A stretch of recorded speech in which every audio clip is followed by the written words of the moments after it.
Coucou tout le monde! Aujourd'hui, on se retrouve pour parler non pas d'un drama, mais d'un film, et qui est #Alive. Le film est sorti en 2020.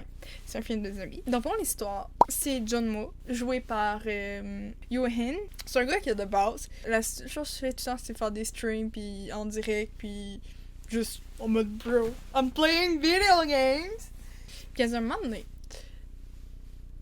tu sais, il joue avec d'autres joueurs en ligne, puis il s'en a se paniquer, mais genre paniquer pour quelque chose qui se passe vraiment. Fait qu'il va aller voir à la télévision.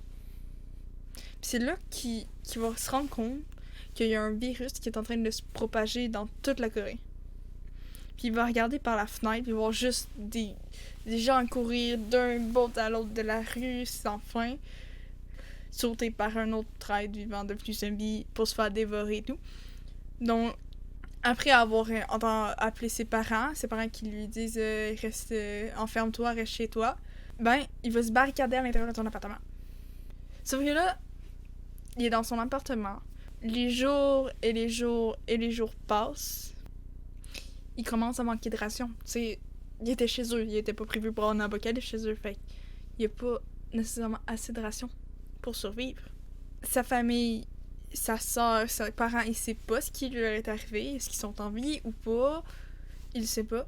Lentement, ça va agir sur son moral, mais il y a un pointeur de laser qui va apparaître chez eux.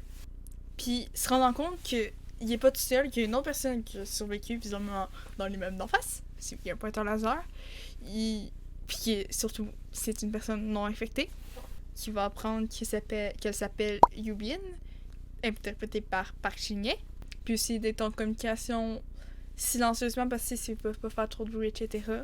Fait que, tu sais, ils s'écrivent des messages en mode you belong with me, so you belong with me, tu sais, de Taylor Swift là, avec les corbeaux. Tu sais, ils vont trouver divers moyens de communication. Fait que c'est ça. Fait qu'à un moment donné, ils vont arriver à un point, ce qui à force de plus rien avoir, ils vont être en mode fuck it, puis ils vont essayer de se rejoindre. C'était ça le synopsis de #Alive. Vraiment, ce que j'ai adoré de ce film-là de zombies, c'est que t'as pas la vision de oh, on est badass, on tue les zombies, on essaie de survivre et tout. C'est vraiment la vision d'un jeune qui n'aurait jamais pensé vivre ça de sa vie, qui est sans défense face à la situation, puis qui sait pas quoi faire. C'est ça, qui vit dans le désespoir d'être tout seul, etc. Tu sais, il est pas en mode oh, je vais être fort et tout. Non, c'est comme vraiment, il est humain, là. Puis, tu sais, c'est ça, ils vont nous montrer nos héros, tu sais, pas forts, etc., mais dans le désespoir de la situation.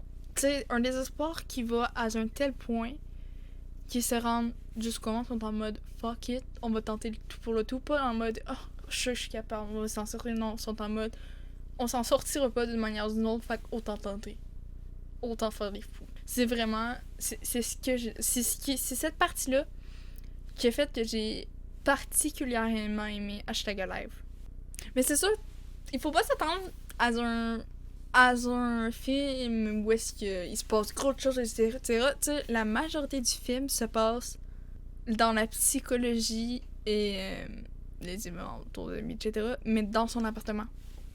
Tu sais, comment que lui il vit, comment qu'il voit la situation, comment la situation se passe, et non en mode action, sort dehors, pète la gueule de je sais pas qui, whatever. C'est pas basé sur l'action de contre les zombies en tant que tel. Bref, vraiment, moi je trouve que #Alive, c'est un film vraiment à voir pour. Déjà, le côté zombie qui est quand même vraiment cool, les zombies, etc. Puis le côté de vraiment comment des gens lambda réagissent vraiment psychologiquement à une invasion zombie. C'est vraiment c'est ce qui fait le film, d'après moi. Bref, c'est la prochaine que je vais parler de #Alive. C'était Sayo. À la prochaine!